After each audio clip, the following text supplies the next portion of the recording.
Oh.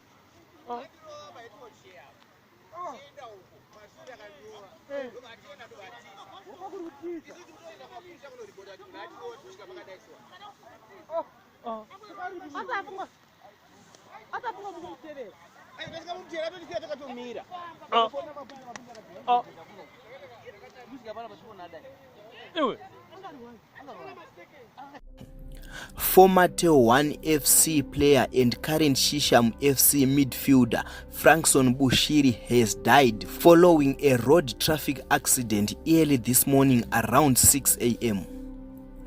Kusangana kwatikuita zvakare pachannel ino, channel yeZim Witness TV, pandinodzoka nemaupdates akasiyana-siyana, uye ndinoti kana kari kekutanga kusvika pano ndinokumbirawo kuti ungobaya button rekusubscribe then turn on the notification bell kuitira kuti usarasikirwe neevery update yandinodzoka nayo pano nguva nenguva. Ladies and gentlemen, ndinokumbirawo ungonyora kuti rest in peace kumutambi webhora Frankson Bushiri uyo ashayika muzuva ranhasi 11 January 2026.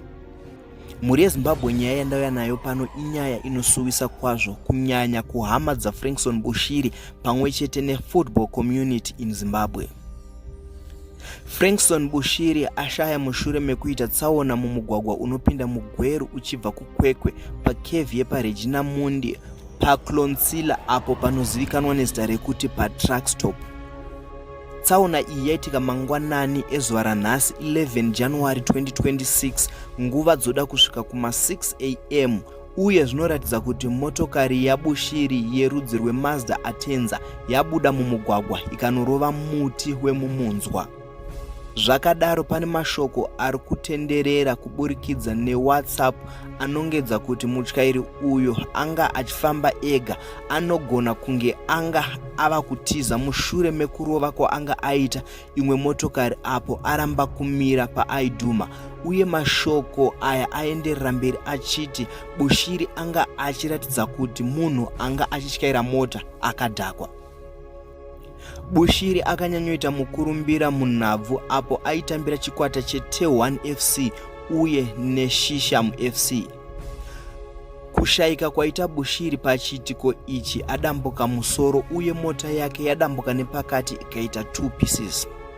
Nekuda kwekuti mimwe mufananidzo yacho haikwanisike kuisika pavidhio, handei tinoona kuWhatsApp channel yedu, link in the comment section, asi tisakanganwe kunyora kuti rest in peace kuna Frankson Bushiri.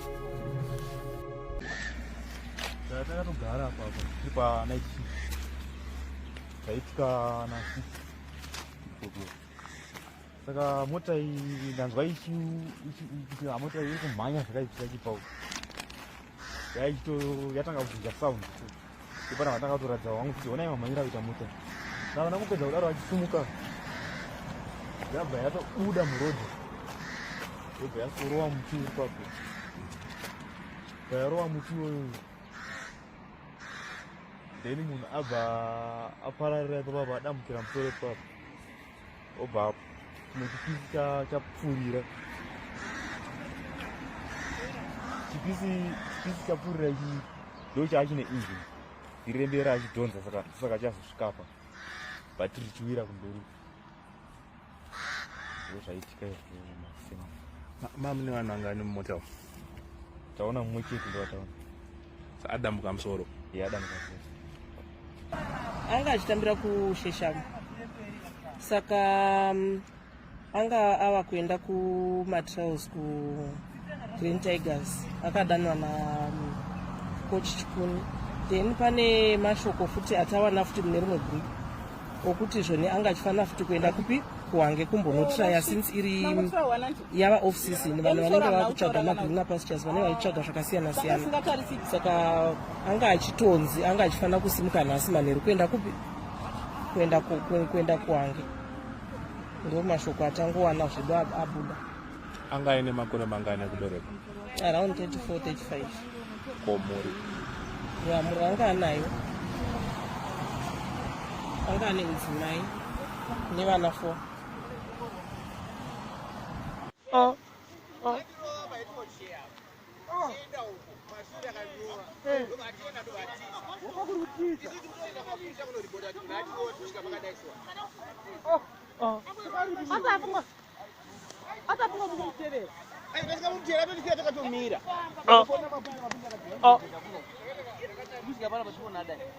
Iwe.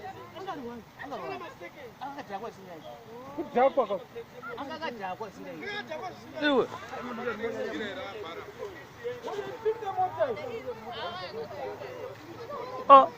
Mudamka msoro. Uyarapo, uyarapo. Rawata hapo. Uy muno. Imi.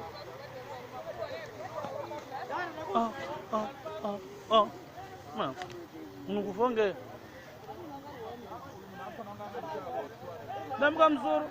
Zojo waende hivi mai. Apanga yachopinda ini kuti ndakavako. Mavata koma mchibatani dzipa. Akumana ka. Iwo auchibhilivu munhu. Ungamboti munhu unozati. Ungamboti munhu.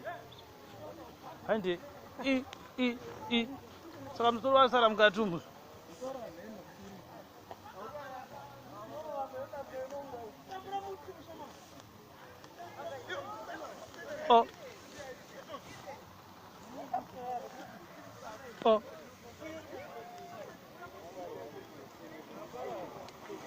Umanaka kamusoro kuda urime mukati mo.